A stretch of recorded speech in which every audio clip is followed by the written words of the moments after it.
How many people use the Google search on a weekly basis? Okay. So the next time you use it, I want you to stop yourself and ask yourself, geez, how did I get this information prior to this? Do you have to pay to use Google? No, it's all free. No, you might have to look at ads. But when you use Google and you get a result, they're not charging your credit card. Well, you don't have to give them any money for this information. Right? It's all free. So when I get in front of university faculty members, and they really don't like what I'm about to say, but I got to be the one to say it.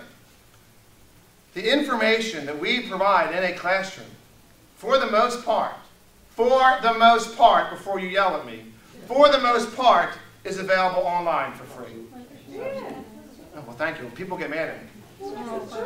Well, it is the truth, but it's like people, I got like 6 heads when I say this. Well, it is, but here's the deal. So, when that student comes to your class and says, why do I need you? Oh, could you hit the backlights, please? Thank you.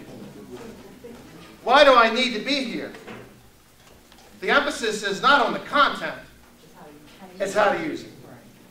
But I still get the strangest looks when I talk about this. And people think, oh, Michael, no, you have no idea how important I am, Michael. All right, you're all very important, okay? You're all very important, yes. Hands down, the most important people I've ever had to meet. Okay, do you feel good about yourself now? All right, how's that? Are we good? I say this, part jokingly, part serious, because we have to emphasize, we have to prepare students for their future, how to use what it is that we are teaching them. Because they already have access to everything they need online. They don't need you. They don't need you for content. They don't. And I tell my students all the time, you don't need me for content.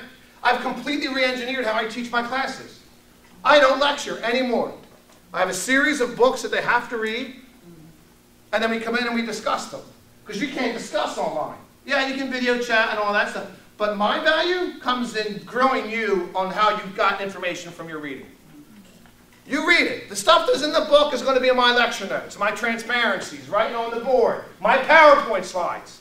Get rid of all PowerPoint slides that have text only on them. When we teach all these workshops, no one is allowed to use a PowerPoint slide with just words on it. Sorry. That information is in the reading. Read it, come in, and we're going to talk about it. We got to talk in class? Damn right you got to talk about it. Everybody talks in every class. That's my rule. Every class, everybody talks. When I was at one university, and again, I don't want to name it, the students were amazed that A, I knew their name, and B, that I called on them in every class. They were like shell-shocked. They're like, well, usually we just sit and take notes, or we're playing on Facebook. Sure. And you know why they're on Facebook? Or why they're texting with their friends? Because they're not engaged with the class. That's our job, to get them engaged. My students have their cell phones out. They're allowed to text if it's an emergency. If they're planning a party, no. But if mom or dad or their aunt or uncle needs them, that's fine. I've been teaching for 20 years. I know people are, going through divorces, people are dying of cancer. I mean, I've had everything imaginable come my way. And now I don't want them to miss something important. Does people take advantage of it? Probably, but not very often. Because once you're using the text, they'll say, oh, who you texting? Oh, I got to text my mom about, okay. Who you texting? I'm texting, what's your name? Beverly, we're going out drinking tonight. No, you're not. I know. Everybody's saying, where are we going? Where are we going?